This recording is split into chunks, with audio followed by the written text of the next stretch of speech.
Je m'appelle Jeannette Longi Faïda. Je suis spécialiste et avec une bonne expérience en leadership, raison pour laquelle j'ai préféré partager ces sujets avec la jeunesse. Avant de commencer, j'exprime mes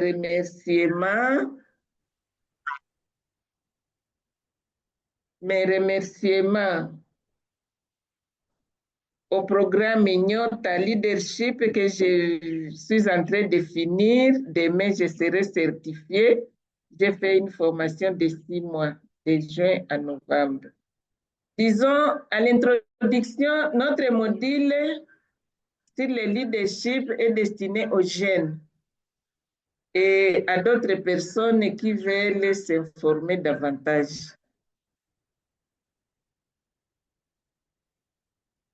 Comme vous pouvez voir sur l'écran, le titre c'est les jeunes et le leadership. Le leadership concerne tout le monde, sans distinction de sexe, genre, sans distinction d'âge, du milieu professionnel ou familial.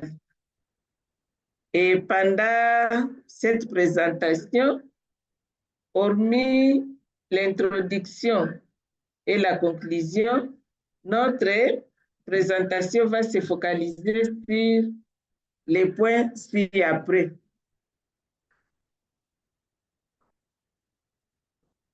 Nous allons présenter au premier point l'aperçu général sur le leadership, où nous aurons à comprendre le leadership et sa définition et comment devenir leader. En deuxième lieu, nous allons voir les défis auxquels les jeunes sont confrontés en matière de leadership. Au troisième point, le leadership au féminin, défis et opportunités. Et quatrième point, nous allons proposer quelques solutions pour le leadership des jeunes en général. Voilà en quelque sorte ce que nous allons présenter ou discuter avec vous cette soirée. Nous pouvons commencer le premier point. C'est l'aperçu général sur le leadership. La compréhension du leadership et sa définition. Et là, nous allons voir l'histoire des 4 aveugles et un éléphant. Que peuvent apprendre les leaders à partir de l'histoire des 4 aveugles devant un éléphant? Qu'est-ce que les leaders peuvent apprendre?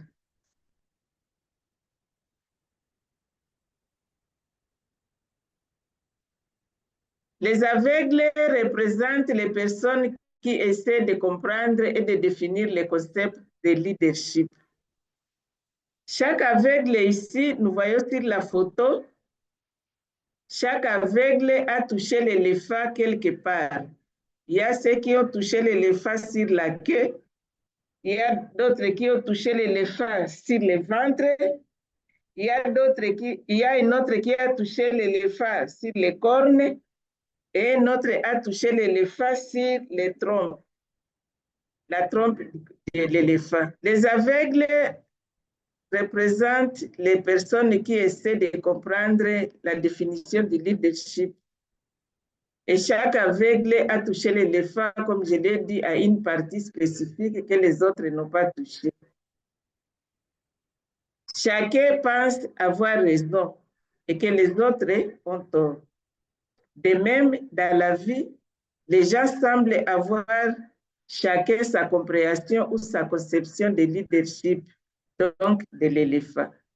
Cependant, chacun explique le leadership selon ses expériences, son histoire, sa foi, sa culture, ses études, etc.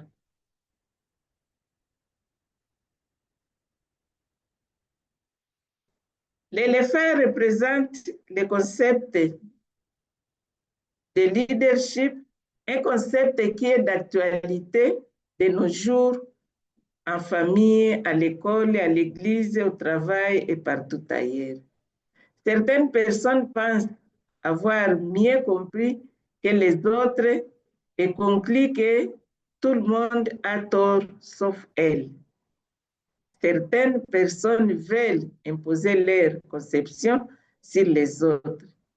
Il y a eu tellement de discussions à ce sujet que l'auteur MacGregor Barnes de 1978 a dit que le leadership est l'un des phénomènes les plus étudiés et les moins compris au monde.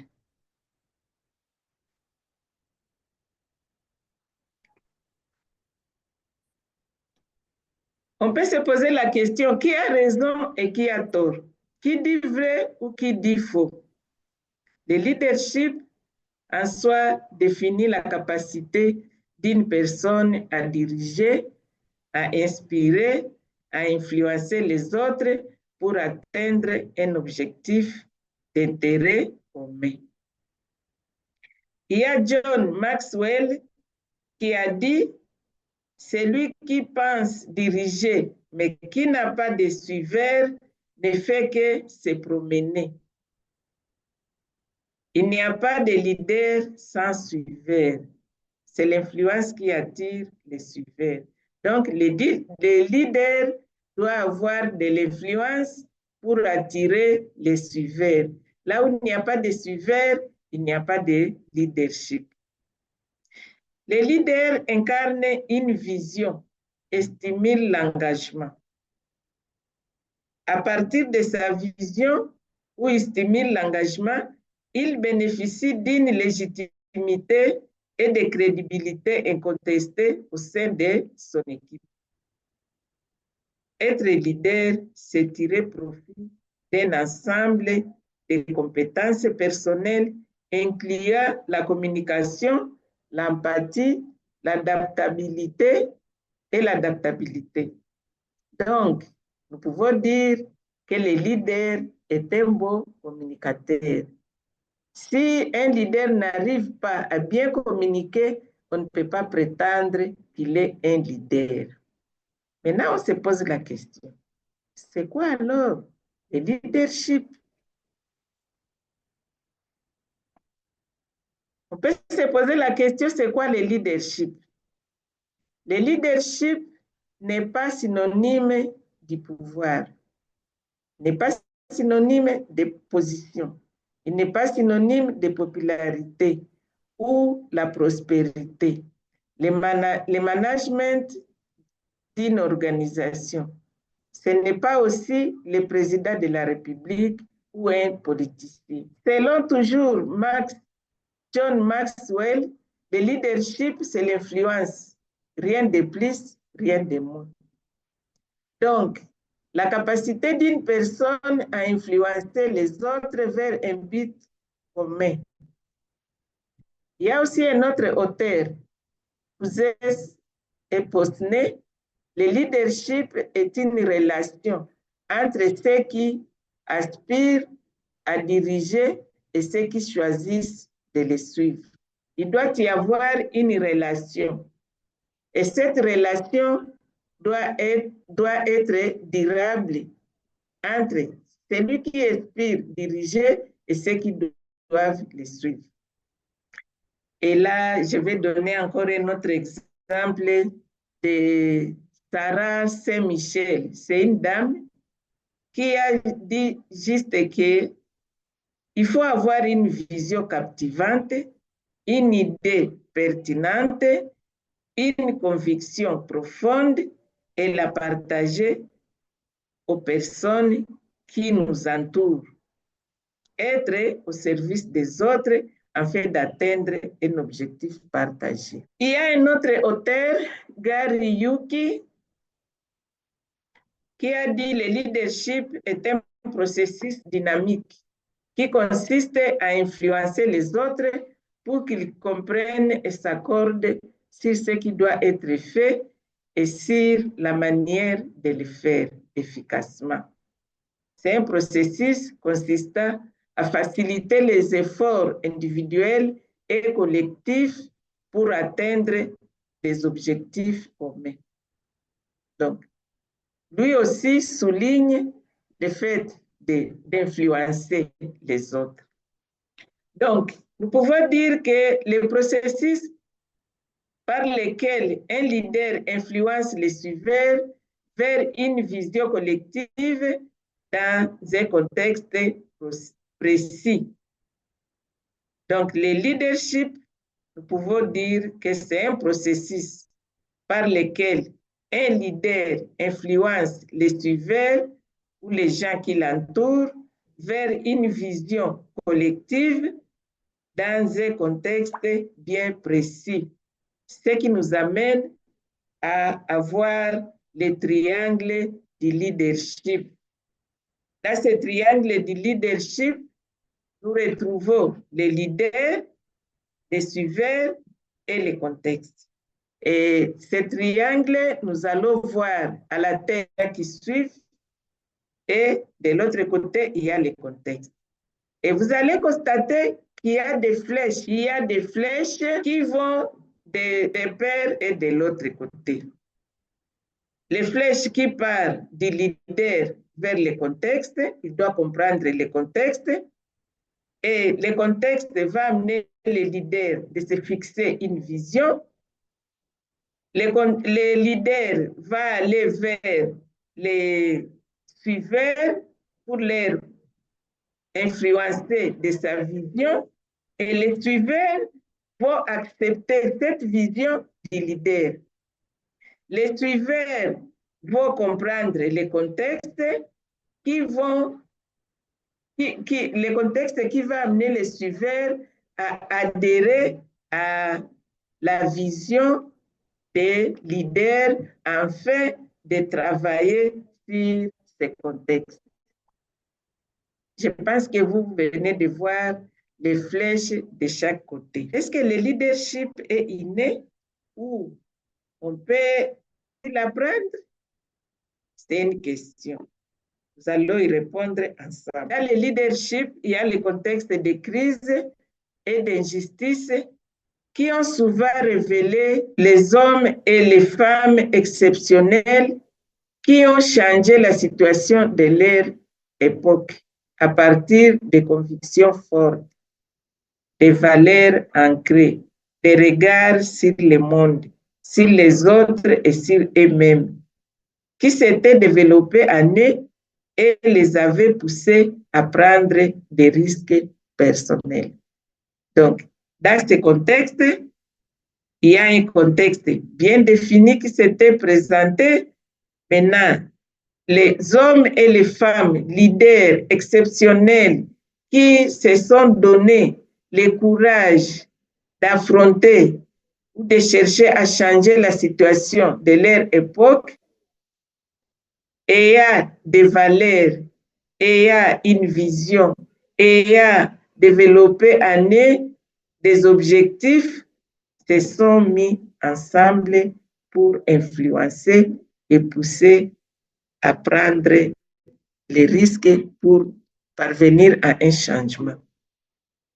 Ces personnages souvent agissaient pour porter une espérance au-delà des souffrances. Ils ont résisté avec détermination sans faille. Ils ont vécu ce qu'ils ont souhaité, un changement positif qu'ils avaient, une vision pour laquelle ils ont influencé les autres afin d'atteindre un objectif commun. Donc, pour être un leader, il faut avoir une détermination. Il faut, avec cette détermination, on fixe ses objectifs et on cherche à les atteindre. On ne peut pas atteindre ça seul. Un leader doit toujours avoir des suiveurs. Nous avons dit que si le leader n'a pas de suiveurs, il n'est pas leader. De nos jours, nous avons besoin d'avoir des leaders visionnaires, des leaders intelligents, des leaders humbles, déterminés et par-dessus de tout qui ont de l'éthique. Ces leaders doivent être souciés avant tout du bien commun à long terme. On ne peut pas parler du leadership là où il y a une personne qui se soucie pour son ventre. Non, on ne peut pas parler du leadership. Il doit se soucier du bien commun et à long terme. C'est un ensemble de compétences et d'aptitudes que l'on peut développer et perfectionner pour être leader suivi. Son pouvoir d'influence entraîne les autres dans l'atteinte d'un but commun. Donc, le leadership s'élève et se développe et s'épanouit à partir d'une personne qui a une vision, une mission ou une cause noble. Il partage cela avec les autres pour les influencer afin d'atteindre un but commun.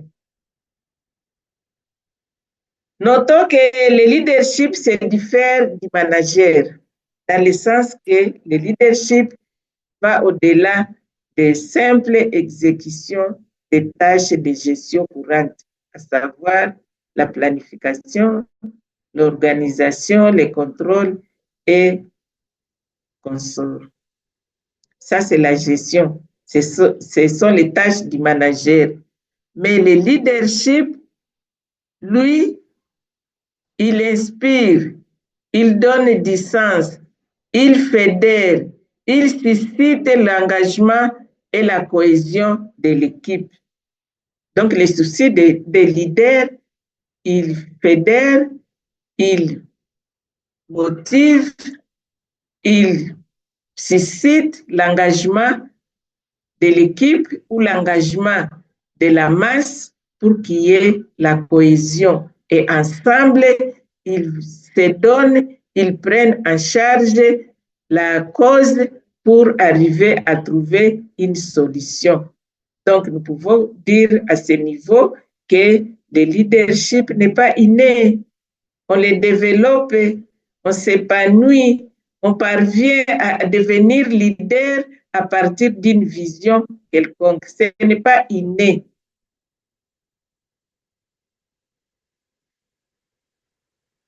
Nous allons passer au deuxième point, les défis auxquels les jeunes sont confrontés en matière de leadership. Il y a plusieurs défis.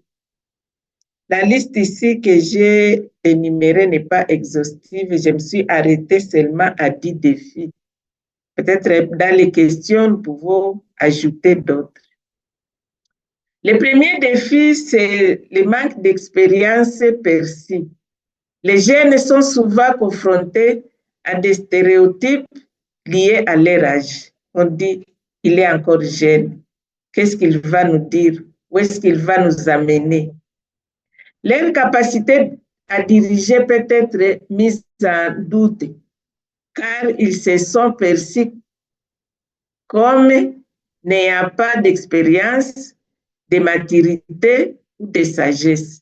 Ils doivent prouver leur crédibilité et gagner la confiance de leurs collègues les plus âgés qu'eux. Cependant, un adage dit, aux âmes bien-nées, la sagesse n'attend point le nombre des années. C'est Pierre Corneille qui avait dit cela. Le deuxième point, le deuxième défi, c'est l'équilibre, innovation, et c'est équilibrer innovation et tradition. Donc, les soucis d'équilibrer innovation et tradition constituent aussi un défi pour le leadership des jeunes. En voulant introduire de nouvelles idées et des approches innovantes, les jeunes leaders éprouvent des difficultés, voire même des conflits entraînés par la différence de leur vision et la culture existante. Nous allons passer au troisième défi qui réside à la communication intergénérationnelle. Les jeunes sont appelés à gérer les équipes composées de plusieurs générations, chacune ayant des attentes différentes, des styles de communication ainsi que les méthodes de travail différentes, ce qui complique les jeunes à exercer leur leadership.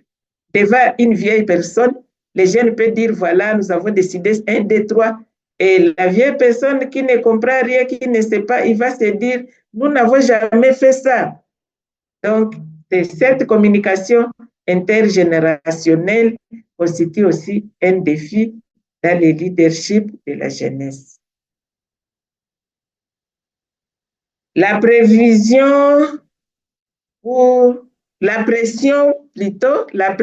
s'adapter rapidement.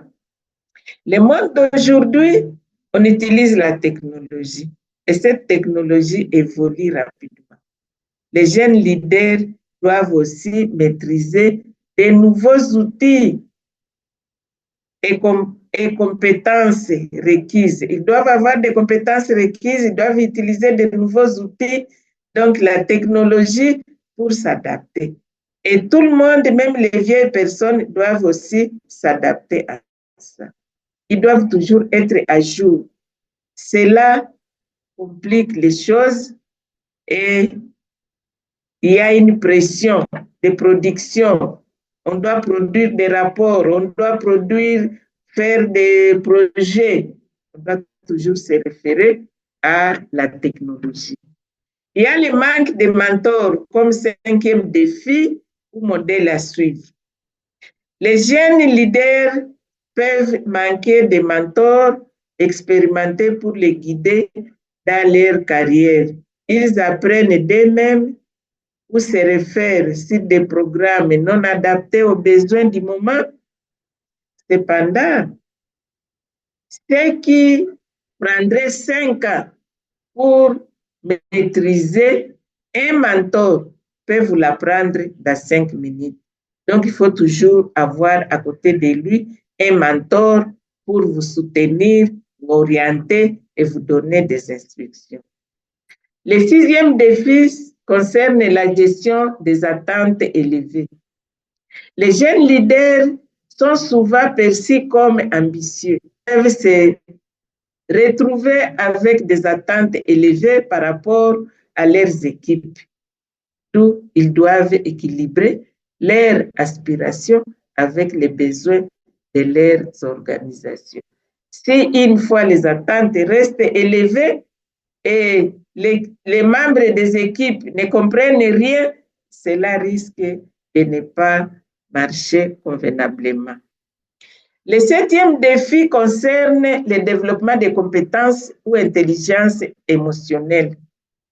Être un leader aujourd'hui exige non seulement des compétences techniques, mais aussi une grande capacité à gérer les émotions, les conflits, et inspirer les autres afin de les influencer vers un objectif commun. Cela nécessite du temps pour perfectionner ces compétences. Donc, nous encourageons les jeunes à développer des compétences qui vont prouver leur capacité de leadership. 8e défi, il y a accès limité aux opportunités du leadership. Certaines organisations hésitent encore à donner des postes de responsabilité aux jeunes puisqu'ils n'ont pas confiance. Ils se disent, ces jeunes n'ont pas d'expérience, ces jeunes vont rouler l'organisation et ils ne donnent pas de postes de responsabilité. Cela limite l'exposition des jeunes. Le 9e défi, c'est faire face à l'épuisement professionnel. La recherche constante de la performance et la reconnaissance peut entraîner des stress élevés dans le contexte professionnel compétitif. Aujourd'hui, le monde est compétitif. Le travail doit être compétitif. La performance. Alors, lorsque les jeunes se donnent à la performance, à la recherche de la performance, il s'épuise et en s'épuisant, il n'arrive plus à produire un travail satisfaisant. Le 10e point, c'est réduire l'écart de confiance numérique. Si les jeunes leaders maîtrisent les outils numériques, ils doivent veiller à ce que tous les membres de leurs équipes, surtout ceux des autres générations, doivent également être à mesure d'utiliser ces technologies. Et vous savez que ce n'est pas facile de faire apprendre aux vieilles personnes la nouvelle technologie. Cela constitue aussi un autre défi, l'écart avec la confiance numérique, donc l'utilisation de cette de technologies. Nous allons passer à notre 3e point qui est le leadership féminin, défis et opportunités. Le leadership des filles ou des femmes dans les milieux professionnels se heurte aux défis particuliers liés au genre. C'est une femme, elle ne peut pas. Les femmes sont butées à des jugements parce qu'elles sont femmes, elles sont filles, elles sont qualifiées de faibles. Alors, il y a aussi tout un bon nombre de défis, sachant que les défis que nous venons de donner, concernent aussi les filles, mais en particulier, nous allons souligner ce qui suit. La non-valorisation des compétences des filles ou des femmes. Souvent, les compétences des filles et des femmes n'est pas valorisée dans les milieux professionnels. La responsabilité familiale supportée par les femmes. Ça aussi, c'est un défi, surtout pour les femmes vivant seules. Ils ont des enfants, ils doivent faire ça et ça. Alors, cette responsabilité familiale pèse à la tête de la femme ou de la fille et qui n'arrive pas à estimer correctement ses devoirs. Il y a aussi les conditions précaires de travail. Lorsqu'on travaille dans des conditions difficiles, et des fois, cela amène que la femme ou la fille n'arrive pas à s'adapter. Le manque de considération de la part de leurs collègues hommes, les hommes du sexe masculin, qui n'arrivent pas à considérer le travail des femmes. Il y a aussi le manque de modèles à suivre. Les femmes, quand on manque le modèle d'une femme qui a réussi, on se dit, je ne vais pas aussi réussir, je laisse, j'abandonne. C'est aussi parmi les défis que les femmes, le leadership féminin, se heurtent.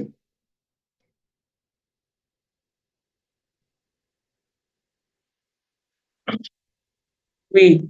Maintenant, on va se demander comment développer le leadership au féminin. Quelles sont les opportunités? Il nous faudrait arriver à encourager la culture d'apprentissage continu pour le développement des compétences. Se cultiver et se former régulièrement. Participer à des formations de courte durée, des formations ou apprentissage en ligne. Je vais vous donner mon exemple. À mon âge, je viens de finir une formation de 6 mois et que j'apprécie et que je trouve que ça va m'aider. Donc, pour aider les femmes à surmonter les défis, il faut les encourager à la culture d'apprentissage. S'adapter à la technologie, l'utilisation de l'intelligence artificielle, utiliser les outils de productivité tels que ChatGPT et consorts. Il faut savoir établir aussi les priorités et déléguer certaines tâches tout en coordonnant ce qui se passe. Donc, la femme peut déléguer certaines tâches tout en disant que ça et ça, c'est une priorité que moi je peux faire, mais ça et ça, je peux déléguer une autre personne. Mais aussi, dans ces cas, arriver à encourager la culture de restitution et de redevabilité. Si une fois on encourage la culture de restitution, la personne qui est allée faire ou bien qui a exécuté telle tâche fait la restitution et se sent redevable devant devant l'organisation. Il faut arriver aussi à cultiver le système des réseaux de soutien. Ces soutiens peut être émotionnels, il faut des encouragements, recevoir des encouragements, des motivations, échange d'expériences. Souvent, les filles ou les femmes, nous négligeons d'échanger les expériences négatives avec les autres. Et pourtant, en échangeant ces expériences, que ce soit négatives ou positives, on peut arriver à trouver des solutions, des pistes de solutions qui peuvent être nous proposer pour surmonter certaines difficultés. Avoir des mentors qui peuvent vous encourager et vous tenir par la main, vous soutenir. Donc, il faut avoir des alliés, des amis, les membres des familles, les collègues, les gens avec lesquels on a étudié. Ils peuvent être notre soutien. C'est faire confiance. Pour que ses collaborateurs acceptent le leadership féminin, la fille ou la femme doit connaître sa valeur. C'est faire confiance d'abord elle-même, s'accepter. Il est dommage que des fois les filles ou les femmes n'arrivent pas à s'accepter, ils n'arrivent pas à connaître leurs propres valeurs et cela va conduire à la ruine du leadership féminin. Savoir équilibrer la vie professionnelle et la vie privée. C'est fixer des limites à certaines choses. On peut se dire, non, ça, je ne participe pas, ça, je vais faire, ça, je ne fais pas. On se fixe des limites et on se donne le temps de bien évoluer.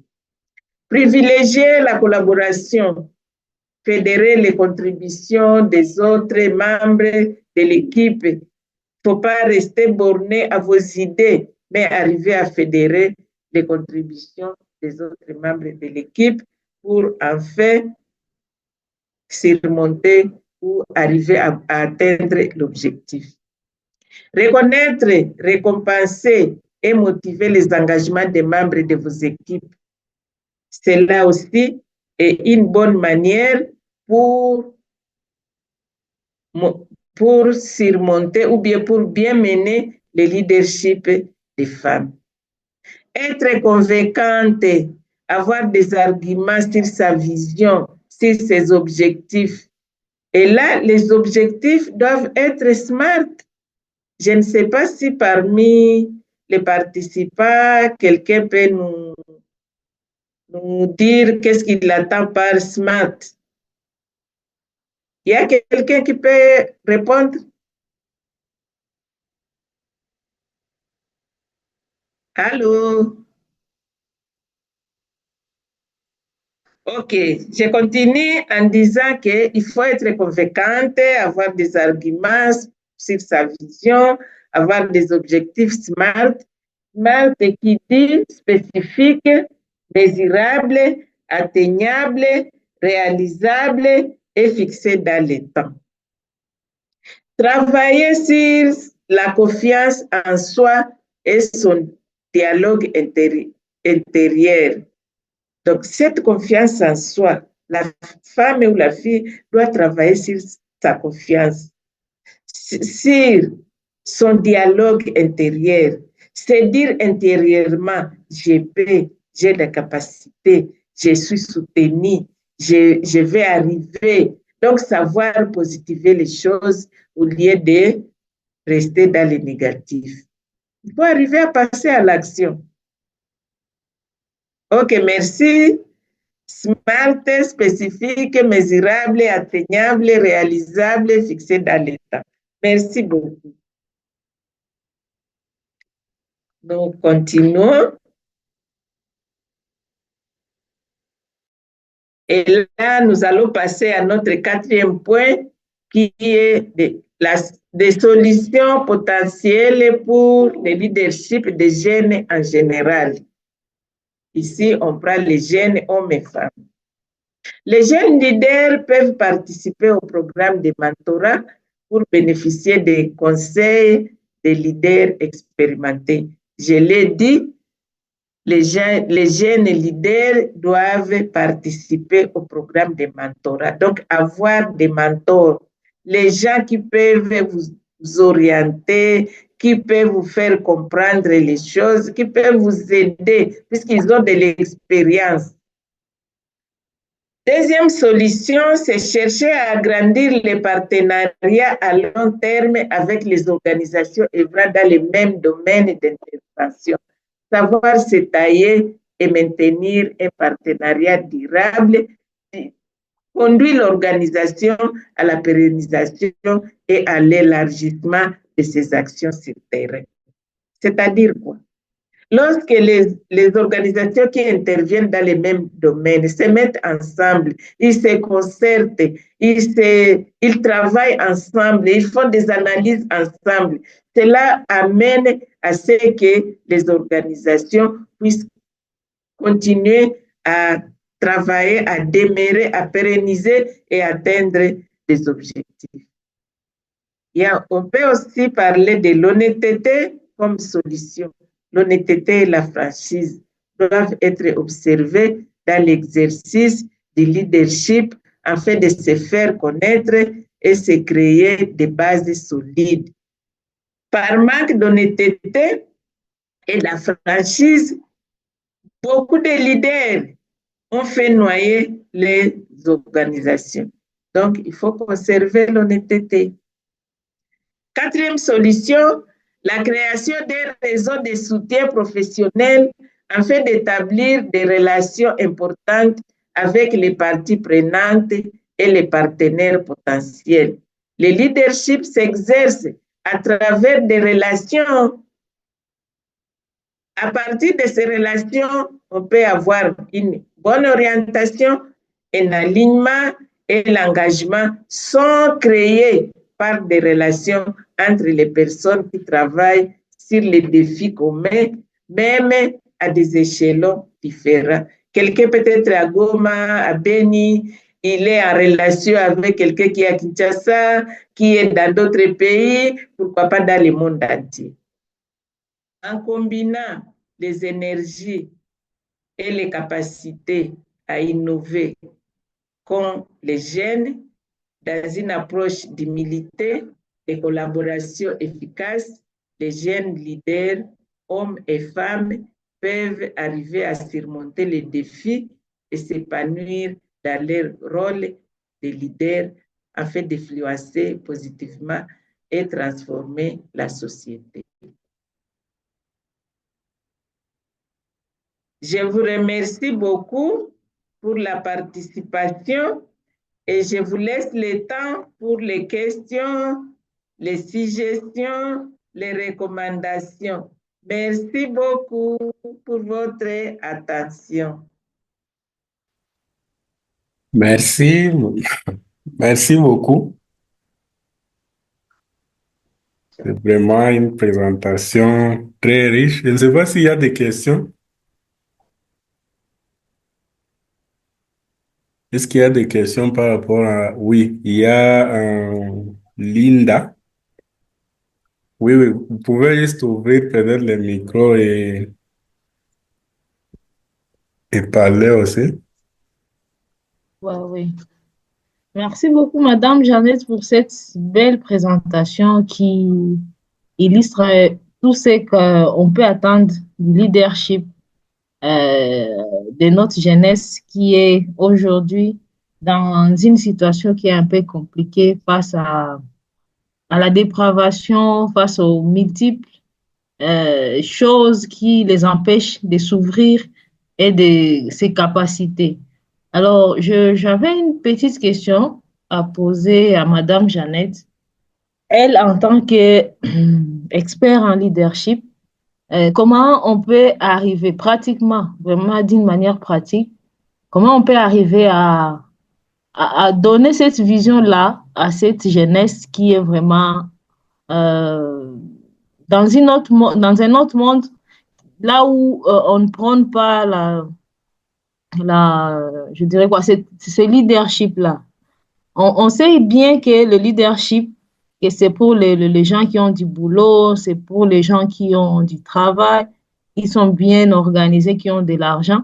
Mais la jeunesse, étant dans cette dépravation et sans emploi, euh, comment on peut arriver à les amener à avoir cette vision du leadership en étant dans cette situation-là?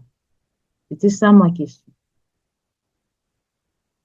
Oui, oui, je pense vous pouvez déjà répondre.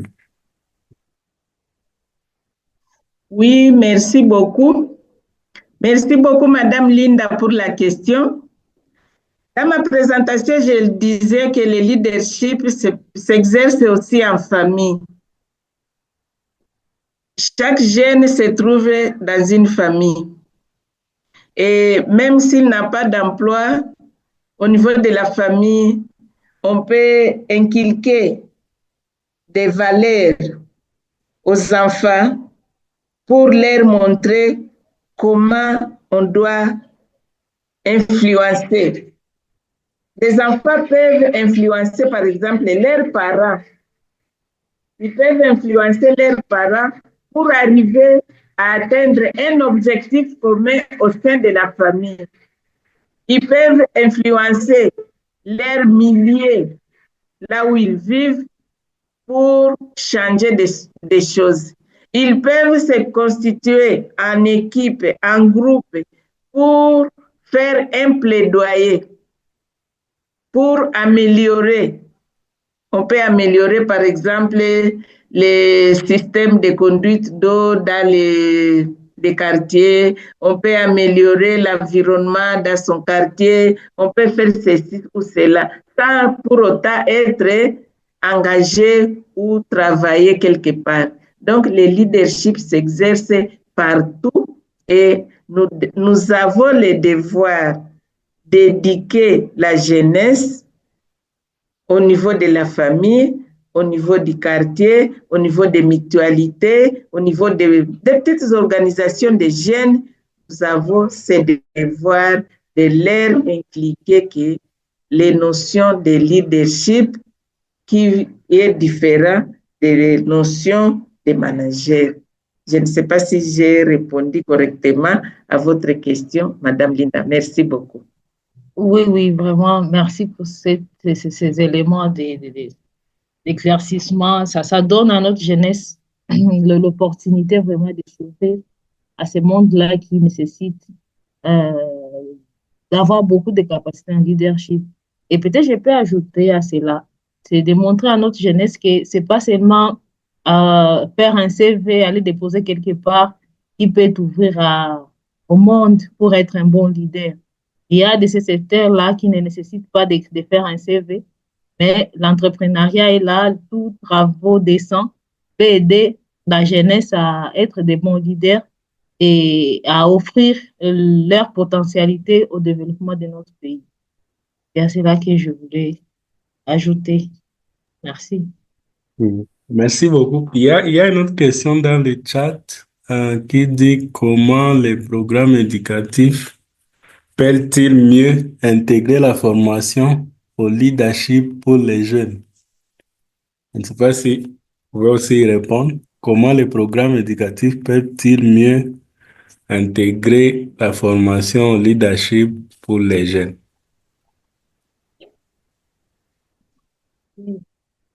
Comment les programmes éducatifs peuvent intégrer la formation? Les programmes éducatifs de notre pays est vieux. Il nous faut des innovations. Il nous faut des plaidoyers. Et pour y arriver, c'est faire ces plaidoyers montrer les faiblesses du programme, montrer les avantages de ce que nous voulons ajouter. Puisque si un élève de l'école, prenons même de l'école maternelle, à partir de l'école maternelle, l'enfant apprend à être leader. Je vais donner l'exemple des filles, par exemple. Une fille de l'école maternelle qui apprend à devenir leader va grandir avec cette notion en sachant que, voilà, j'ai ma vision, je vais partager cette vision avec les autres, je vais les influencer pour qu'il y ait un changement. Et cet enfant sera utile dans la société, à partir même des bas âges. Donc, l'éducation à la maison, ça va. L'éducation à l'école primaire, nous devons aider les enfants, même à partir des chansons, à partir des petites histoires qui correspondent au niveau des élèves. À l'école primaire, on peut ajouter encore des cercles de discussion entre les filles et les garçons. À partir de ces cercles de discussion, on peut arriver à montrer aux jeunes filles et garçons qu'ils peuvent développer leur leadership. Au niveau de l'université ou bien au niveau de l'école secondaire, la même chose, qui est des séances d'échange, de discussion qui facilitent le développement de leadership au niveau des jeunes. Donc, je pense que nous avons une lutte que nous pouvons continuer, il ne faut pas lâcher, arriver à faire un plaidoyer pour qu'il y ait des changements. Mais en attendant que ces changements arrivent, exauçons les jeunes, les enfants dans les domaines de leadership, qu'ils ne restent pas en train de s'épuiser avec leurs idées, mais qu'ils arrivent à développer ouvertement leurs idées pour bien améliorer la situation dans laquelle ils participent. Je ne sais pas si j'ai bien répondu à cette question. Merci beaucoup.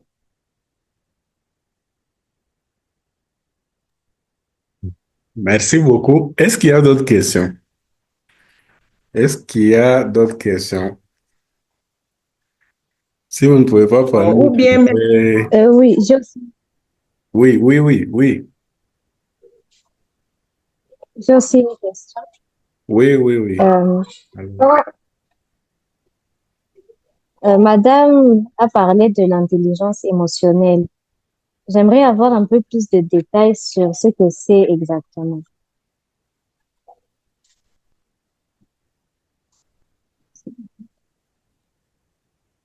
OK. Est-ce que vous avez compris la question? Je n'ai pas bien saisi la question. Si quelqu'un qui l'a compris peut m'aider à la répéter. Oui, en fait, elle pose une question pour comprendre l'intelligence émotionnelle. Je pense que c'est ça.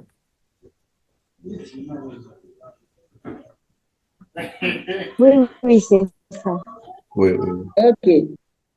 Intelligence émotionnelle, c'est le fait d'arriver à gérer. Lorsqu'on est leader, il faut arriver à gérer des fois ses émotions. Donc, c'est une capacité qui aide un leader à savoir, à se dire, je suis à telle position, ne pas faire paniquer les gens.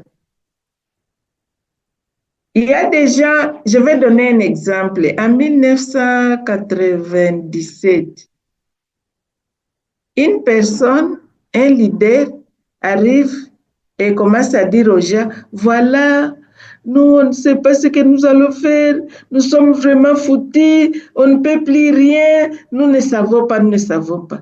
Un leader ne peut pas faire ça. Un leader doit savoir apaiser apaiser les émotions des gens, les encourager à surmonter une situation, même si c'est une situation difficile, un leader doit savoir gérer ses émotions, être à mesure, donc avoir une capacité de bien gérer ses émotions pour que les émotions, que ce soit les émotions du groupe ou ses émotions propres, n'arrivent pas à décourager les groupes. Merci beaucoup. Merci. Je vois Merci. quelqu'un qui a demandé la présentation. Je pense qu'on va la partager juste après la séance. Et même la vidéo sera aussi disponible parce que nous sommes en train d'enregistrer la réunion. Oui, merci beaucoup. Bonsoir tout le monde. Moi, c'est Hélène et je tiens premièrement à remercier Maman Jeannette pour sa présentation qui a été si simple à comprendre. Alors, elle nous a parlé du leadership et je me dis que c'est vraiment un atout, une connaissance que chaque jeune devrait avoir. Alors, pour plus de renforcement de capacité, j'aimerais juste qu'elle m'aide, moi, ou qu'elle nous aide, nous les jeunes, à savoir quel type de formation ou de programme pourrait renforcer le leadership des jeunes à long terme. En tout cas, pour nous, les jeunes, qu'est-ce qu'elle peut nous suggérer comme formation à suivre ou programme à suivre pour renforcer nos capacités en leadership? Merci. Oui, je pense que la question est bien comprise. Oui, merci beaucoup. Les formations à suivre pour exercer le leadership, c'est l'apprentissage du leadership. J'ai dit que le leadership s'apprend. Quand vous organisez des discussions entre les groupes, des petits groupes, chacun présente ses idées, sa vision, vous discutez de ces idées, vous participez à des réunions, vous participez à des formations en ligne. D'ailleurs, j'ai souligné ça en donnant même mon exemple. Je suis retraitée. J'ai pris ma retraite. Donc, je ne suis pas jeune, mais j'ai ce souci, cette envie de continuer à apprendre. J'aime apprendre. Et ces soucis d'apprentissage me poussent à avoir des connaissances que je peux partager avec les autres. Et un autre exemple que je vais donner, c'est le système de mentorat, j'en ai parlé. Donc, entrer en contact avec des mentors, les gens qui peuvent vous aider, qui ont de l'expérience, qui peuvent vous aider à comprendre ceci ou cela. On peut avoir des mentors, même dans les domaines techniques, même dans les domaines philosophiques. On peut avoir des mentors. Et en ayant ces mentors, ils vont rester à votre côté pour vous aider à comprendre et à faire mieux. Je ne sais pas si j'ai répondu à la question de qui le nom c'était, j'oublie un peu les noms. Hélène. C'était Hélène. C'était Hélène. Merci beaucoup, Hélène. Ben, merci beaucoup. Oui, il y a aussi une autre question dans le chat. C'est comment les jeunes pourraient-ils collaborer avec les leaders plus expérimentés pour apprendre et gagner en crédibilité? C'est une question de Jardel. Oui, Jardel. Comment les jeunes peuvent entrer en contact avec les leaders expérimentés? C'est à partir des contacts. Si vous avez des contacts, vous pouvez vous fixer un temps où vous posez vos questions, vos préoccupations et ensemble, on échange avec les mentors expérimentés. Il faut entrer en contact, il ne faut pas hésiter. Je vais vous raconter une anecdote. Un jour, j'ai complété un formulaire et on m'avait demandé si j'avais besoin de mentors. J'avais dit non, puisque je ne savais pas les mentors c'est quoi. J'avais répondu non à cette question. Mais lorsque j'ai su la place et l'importance des mentors, je me suis dit, oh mon Dieu, je ne savais pas même l'importance des mentors. Un mentor, c'est quelqu'un qui va m'aider. Alors, comme je ne savais pas, j'avais dit non. Donc, il faut toujours chercher des mentors à partir des contacts des gens, entrer en contact avec eux et une fois vous êtes en contact avec quelqu'un, vous pouvez choisir les thèmes de discussion ensemble ou les thèmes d'échange. Merci. Merci beaucoup. Il y a Linda qui dit que les experts en leadership organisent les clubs en leadership. Oui, je pense que c'est une recommandation. Et OK. oui. Je vois que c'est vraiment un sujet pertinent. Je ne sais pas si... je pense qu'on va voir comment on peut... Qu'est-ce qu'on peut prendre comme, disons, next move à partir de de ce webinaire qu'on vient juste d'avoir. Nous avons largement dépassé le temps. Donc, on doit devons normalement arrêter là.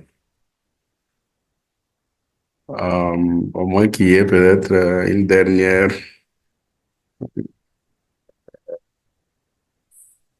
Une question là, je ne sais pas si on saura y répondre. Il y a une personne qui demande si l'entrepreneuriat consiste seulement à vendre. L'entrepreneuriat, c'est une profession qu'on fait. On peut se faire l'entrepreneuriat en art, l'entrepreneuriat. Donc, le fait de vendre, ce n'est pas seulement vendre des articles ou quoi. On peut vendre ses connaissances. Raison pour laquelle il y a des consultants qui vendent leur savoir, leurs connaissances. On peut vendre encore quoi? Je pense beaucoup de choses. Donc, prenez le terme vendre dans le sens de se faire connaître, s'épanouir, se faire accepter par beaucoup de gens. Et c'est une manière de se vendre. Je ne sais pas si j'ai répondu à ça ou quelqu'un d'autre qui a une idée pourra donner ses points de vue. Il y a maintenant plusieurs questions. Malheureusement, je propose peut-être je ne sais pas si vous êtes tous dans notre groupe WhatsApp. On a un groupe WhatsApp. Je pense la conversation peut même continuer là, parce que on ne saura pas peut-être répondre à toutes les questions. Sinon, vraiment, merci. Oui.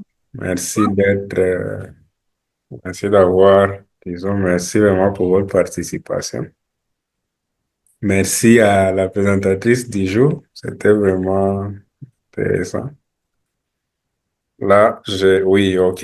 Il y a déjà le chat. Dans le chat, il y a donc notre groupe WhatsApp. Vous pouvez juste cliquer le lien et joindre. Comme ça, la conversation peut même continuer là. Merci pour toutes les questions. Merci pour toutes les interventions. Merci beaucoup. Oui, je vous remercie aussi le fait de m'avoir accepté pour faire passer cette présentation. Et je remercie aussi tous les participants toutes les questions, les interventions. Vraiment, je suis intéressée. Merci beaucoup. Soyez bénis. Merci. Bye.